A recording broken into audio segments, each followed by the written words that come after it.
Yes, ma'am! Abi ako! Sulit ang pagod ng 6 hours na nakatayo! 6 hours ka nakatayo? Yes, ma'am! From 12 to 6! Up to 12 to 8! Oh, okay. Yes, ma'am! Thank you very much! Thank you, Alex! Let's go, Alex! Go! There is a man standing in that crowd who nobody invited, recognized, or could explain. By the end of this story, you'll understand why he mattered more than the champion everyone came to see.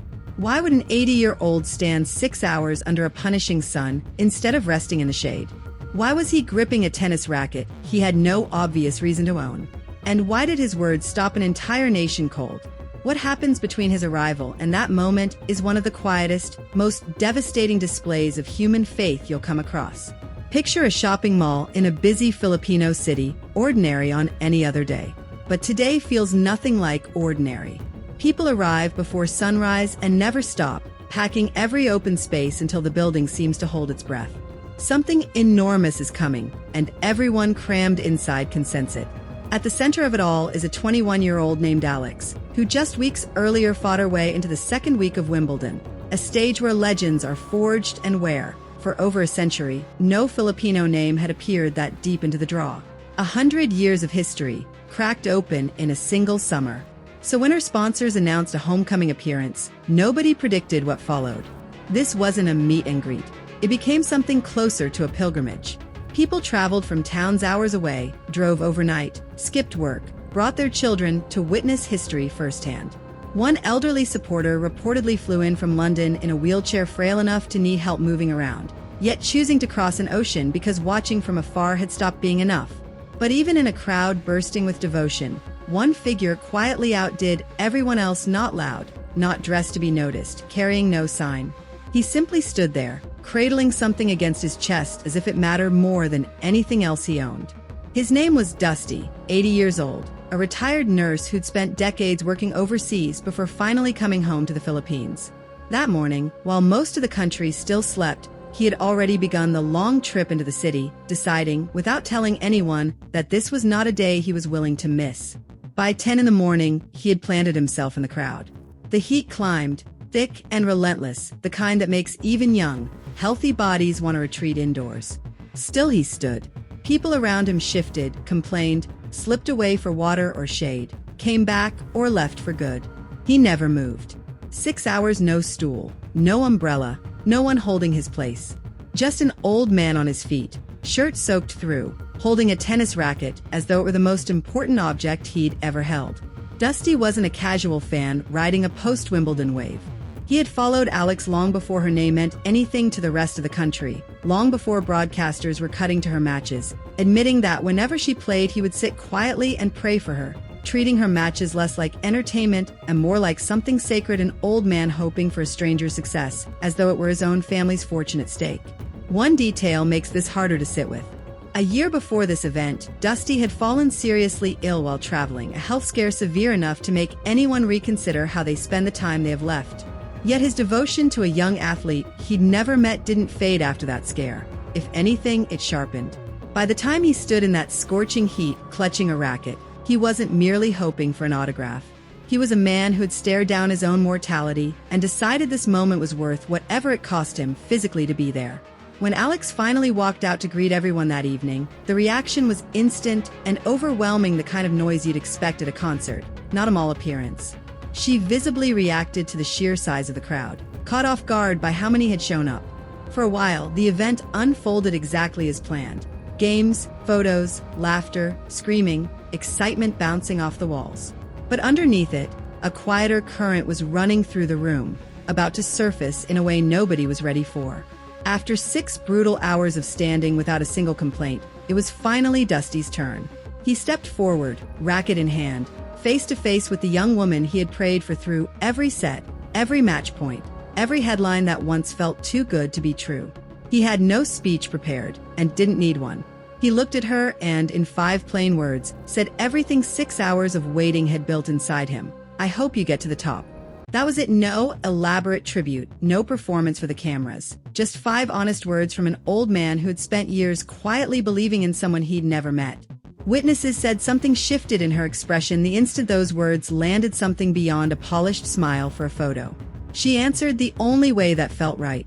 with a promise, telling him she would keep trying, that she would push herself as far as she could to reach exactly where he hoped she would go.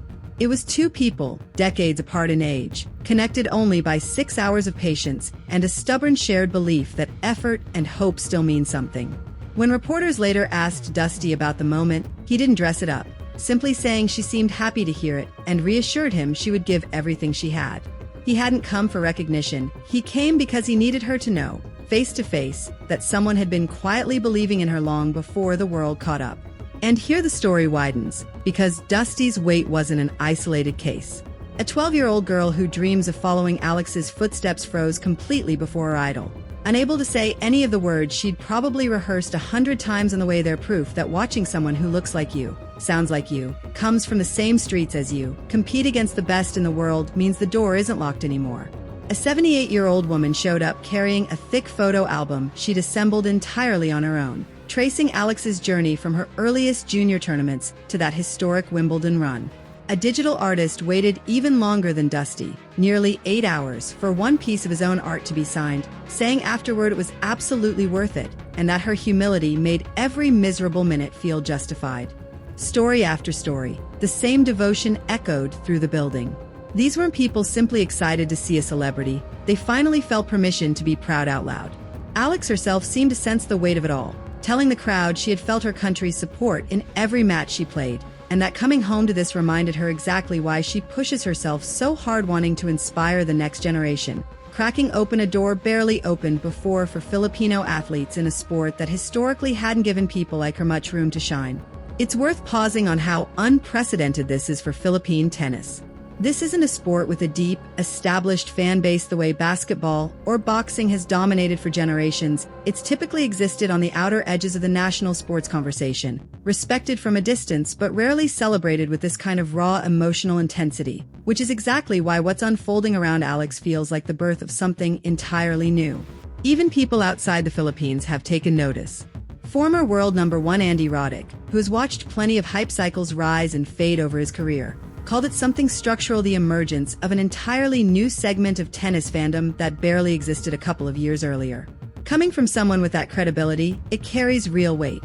This is no longer just local media hyping a hometown hero, but the wider tennis world acknowledging something culturally significant taking shape in real time. Maybe that's the piece easiest to miss underneath all the noise. The crowds, the 6-hour waits, the photo albums, the wheelchair flight from London.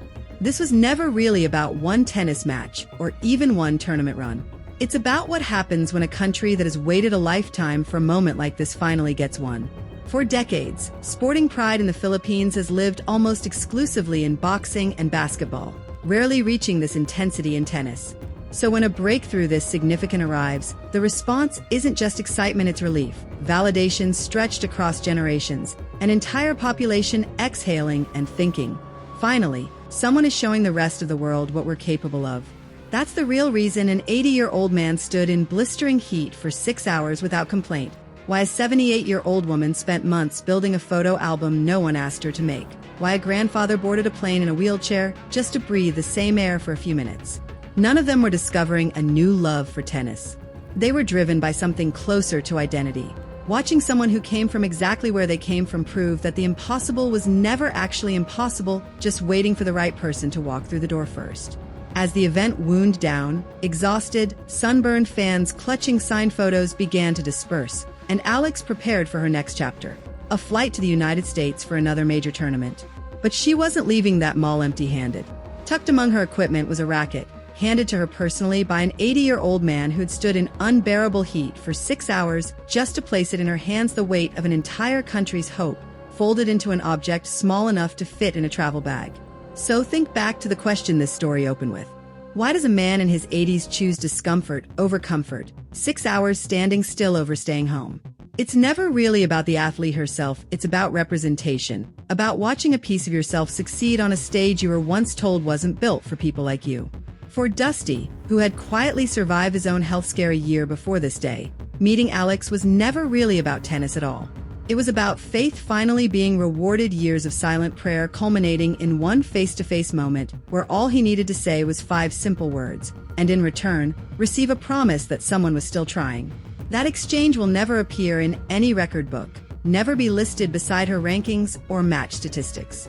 But for everyone in that room, and for the millions who later watched the moment online, it became the single most unforgettable part of the day, a reminder that behind every headline about historic achievement, there are ordinary people willing to stand in the heat for hours just to say thank you to someone who made them believe that anything is possible. Somewhere in Alex's luggage as she boarded her next flight sat a racket carrying far more weight than its size ever could have promised, between a rising star and an old man who never once stopped believing